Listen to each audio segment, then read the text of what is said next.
Good morning students. मैं आपको आज अनुच्छेद लेखन के बारे में बताऊंगा। इसको कैसे लिखना चाहिए, किन किन नियमों का पालन करना चाहिए और किस तरह लिखने से ये प्रभावमयी होता है। और इसको अगर ध्यान से लिखोगे तो आपको परीक्षा में भी अच्छे अंक आपको मिलेंगे।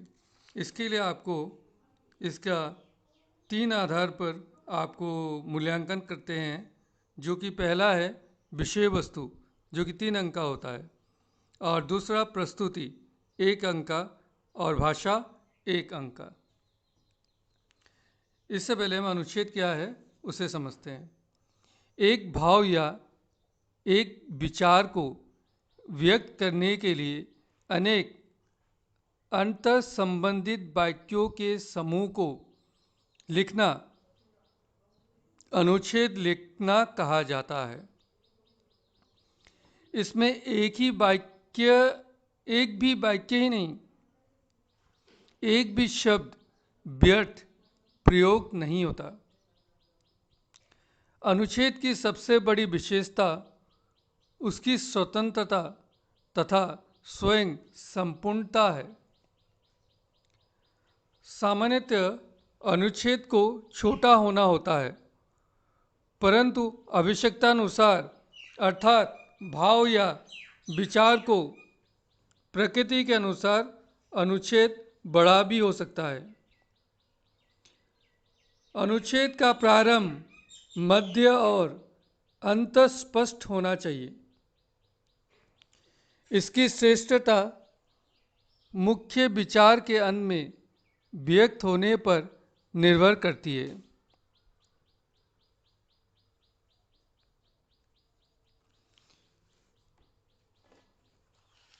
तो फिर क्या है अनुच्छेद लेखन किसे कहते हैं? एक बार और ध्यान से सुनो। किसी भाव या विचार को अपने अर्जित ज्ञान तथा अनुभूति से संजोकर प्रभामयी भाषा शैली में व्यक्त करना ही अनुच्छेद कहलाता है। अब हम ये लिखेंगे कि अनुच्छेद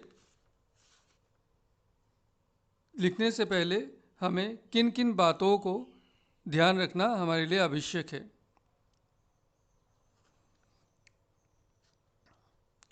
दिए गए विषय को 10 से 12 वाक्य या 100 से 200 शब्दों में व्यक्त करना होता है।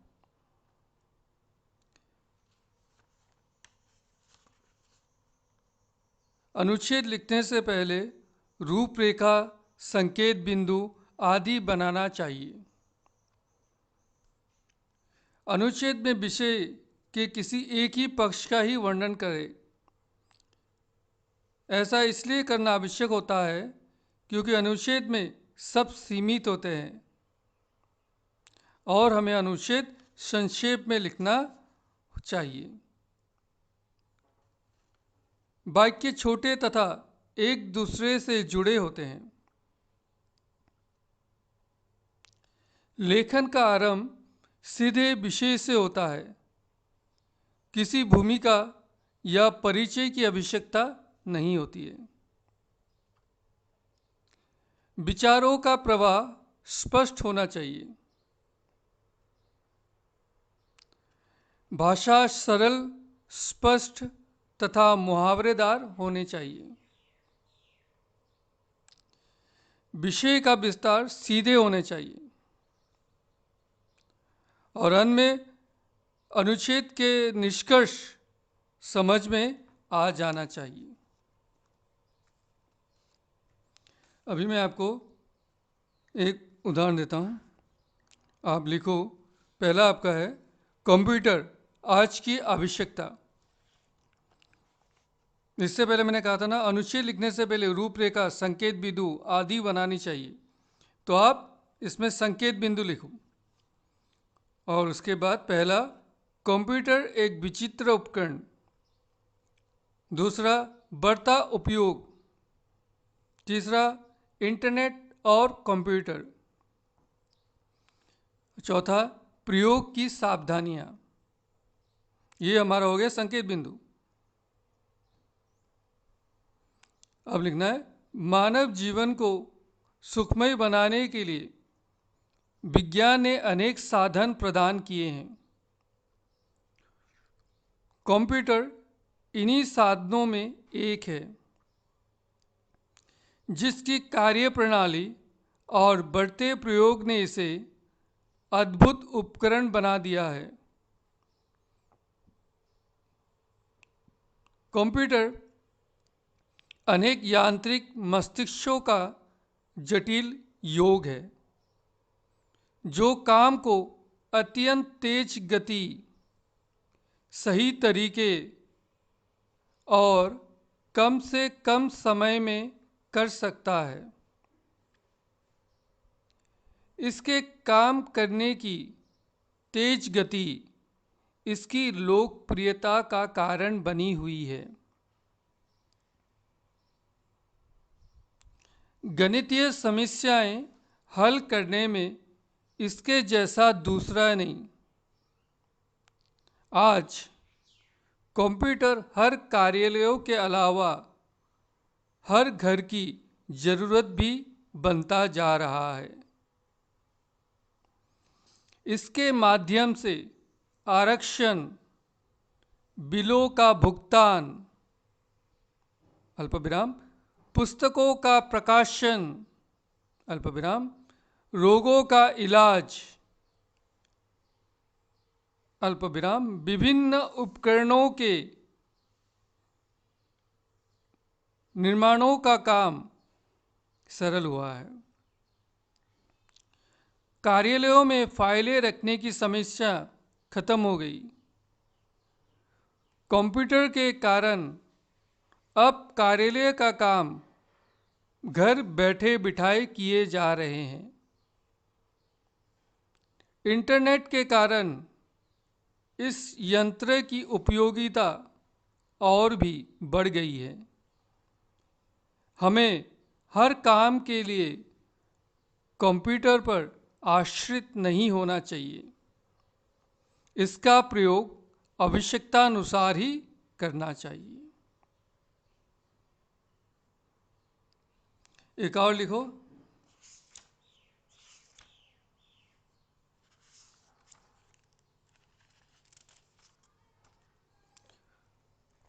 मोबाइल फोन सुखद और दुखद भी। संकेत बिंदु, विज्ञान की अद्भुत खोज। दूसरा, उसी के नीचे लिखो, फोनों की बदलती दुनिया में। तीसरा, संचार क्षेत्र में क्रांति। चौथा, सस्ता और सुलभ साधन। पांचवा, लाभ और हानियां। ये हमारा संकेत बिंदु हो गया। विज्ञान ने मानव जीवन को विविध रूपों में प्रभावित किया है। शायद ही कोई ऐसा क्षेत्र हो जहां विज्ञान ने हस्तक्षेप ना किया हो। समय समय पर हुए आश्चर्यजनक आविष्कारों ने मानव जीवन को बदलकर रख दिया है। विज्ञान की इन्हीं अद्भुत खोजों में एक है मोबाइल फोन, जिससे मनुष्य इतना प्रभावित हुआ कि हर किशोर ही नहीं, हर आयु वर्ग के लोग इसका प्रयोग करते देखे जा सकते हैं।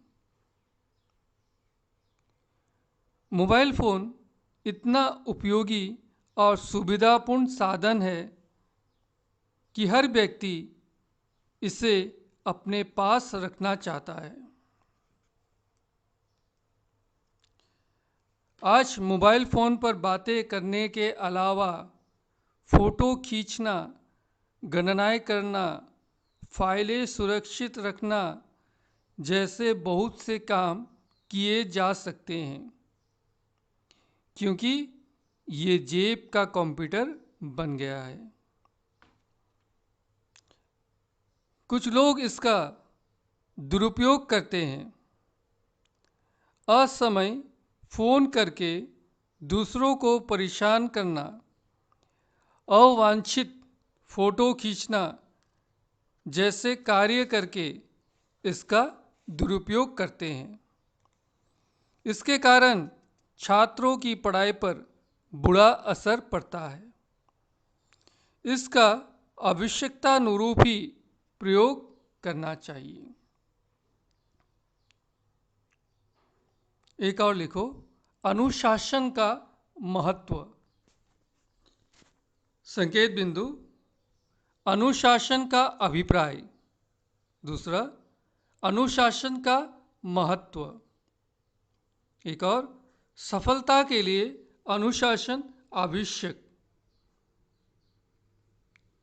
अनुशासन का अभिप्राय है शासन नियम के पीछे चलना, अर्थात विद्वानों तथा समाज के माननीय लोगों द्वारा बनाए गए नैतिक एवं सामाजिक नियमों का पालन करते हुए जीना।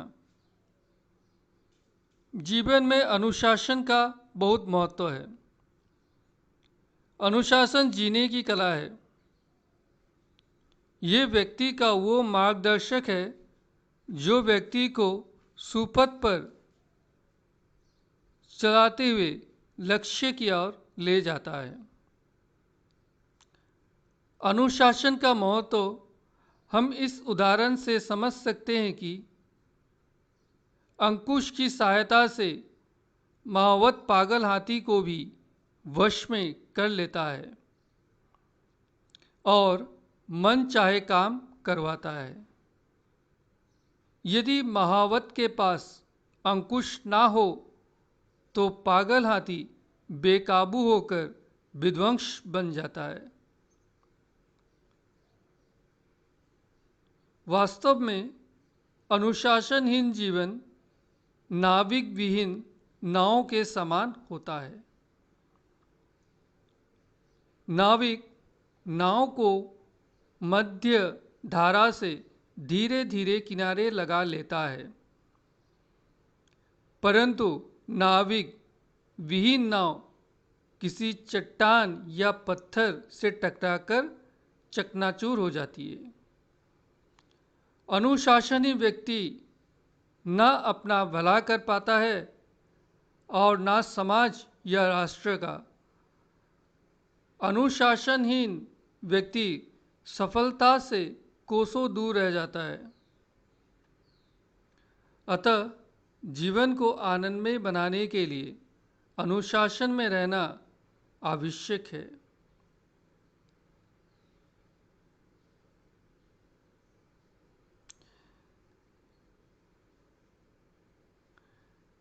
एक और लिख सकोगे आप लोग, इंटरनेट का उपयोग।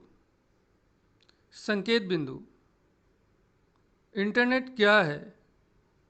इंटरनेट के लाभ, उपयोग में सावधानियां। इंटरनेट को विज्ञान की अद्भुत देन कहने में कोई अतिशयोक्ति नहीं है। वास्तव में इंटरनेट सूचनाओं एवं जानकारियों का विस्तृत जाल है। इसमें एक दो नहीं करोड़ों पन्नों की जानकारी भरी है। इंटरनेट की मदद से हम अपनी इच्छित जानकारी और जिज्ञासा का हल कुछ ही पल में कंप्यूटर की मदद से पा सकते हैं। इसकी सहायता से हम कुछ ही क्षण में दुनिया से जुड़ जाते हैं। अपने विचित्र गुण के कारण इंटरनेट अत्यंत तेजी से युवाओं के बीच लोकप्रिय हो रहा है। ये ऐसा माध्यम है जिसमें संचार के लगभग साधनों के गुण समाये हैं। इंटरनेट अपने आप में विशाल पुस्तकालय भी है।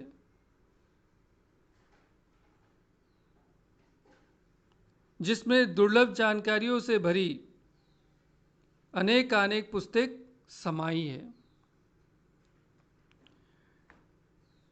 इंटरनेट बहुत उपयोगी साधन है। इसके माध्यम से मनोवांछित जानकारी प्राप्त कर सकते हैं। घर बैठे सिनेमा या हवाई जहाज के टिकट भी बुक करा सकते हैं। ये पढ़ने लिखने वालों तथा शोधकर्ताओं के लिए वरदान है। इंटरनेट का सावधानीपूर्वक उपयोग न करने पर इसकी दुरुपयोग की संभावना रहती है। विवेकपूर्ण उपयोग करने पर ये वरदान सरीखा है। इन सबको ध्यान से पढ़िएगा। धन्यवाद।